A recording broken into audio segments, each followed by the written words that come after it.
Right, so a really huge concern, yes. The photograph you're currently talking about, that one taken out there, was on this month's Bath Dolphin newsletter. Oh, was it? Yeah, because that's taken in 1910, as I said. And I've been telling people one was that taken just up the road at the Bathampton Weir. Right, okay, and that's the Bath Dolphin water polo group. That top one. And we've got a lovely dive. If you just turn it round to the camera. Yeah, but that's not here. No. Okay, so in this photograph that we've got, I've been telling people that the young men would have learnt to swim in the pool and then sort of progressed to the diving platforms.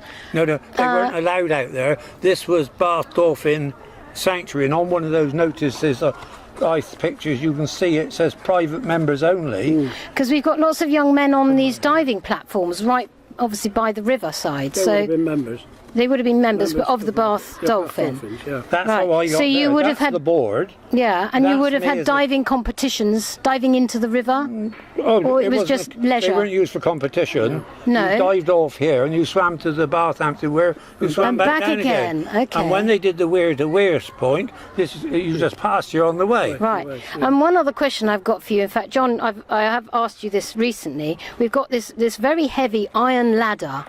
Dennis, if you have a look alongside the river fence here, it's been there for some time. Well, longer than you can remember. It's been here, John. Do you think that might have been used on the river or in the pool? No, on the river. That's how we got back out the river. The river. Having dived in, to get back out somehow. Okay. That ladder was. That's why I said. Right, because the river. Yeah, because there were stone steps as well. Yeah, but they weren't. They didn't use those. They certainly used the ladder. Yeah. To get out. Okay. So the Bath Dolphins are still going very, very strong, yes. And Barbara Cutting was going to come today. Barbara Cutting, explain her role. Barbara Cutting, from the days when we merged as a club, she was one of the first female members. Right. Along with that lady I met coming down the footpath this afternoon, who had the certificates with my signature as club captain at the time. Barbara went on to become competition secretary of the club and then to become for 25 years plus the club treasurer. She is now retired from that post and is currently returning today from holiday in France. Otherwise she would have been here. Right.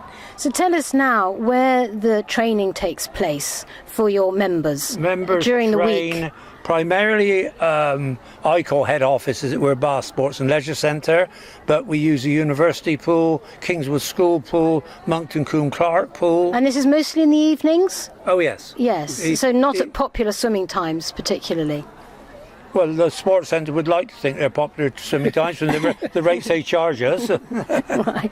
Okay. So, is it possible? Do you think? I don't want to, commit you to anything, but do you think it will be possible to have a training session here? I know we're only going to be heated for 6 months of the year, April through to September, but do you think it might be possible? At the time when, possibly after Bow Street or at the start of the leisure centre, when they had problems with the tiling and had to drain the pool and periods of time like that, we trained in here. Yes, we actually trained here. We brought the members here to train. Right. Because they have to have water time. Okay, so how many at any one time would come? 30. The squad is, full squad, senior and junior squad, could be 50 swimmers. So you had to create lanes then? Well, no, there were no lanes in here, but I mean, basically they swam up and down. I mean, they just avoided. A swimmer can avoid another swimmer. Yeah. They don't zigzag. No, well, they shouldn't zigzag. No, just try and swim in a straight line, you mean? Yeah. In the ideal circumstances, as you will see from those articles in the Swimming Times I've given you to read, yes, there would be lanes, there would be line markers on the bottom of the pool and all the other normal safety features. Don't put steps in swimmer's way, you inset the steps.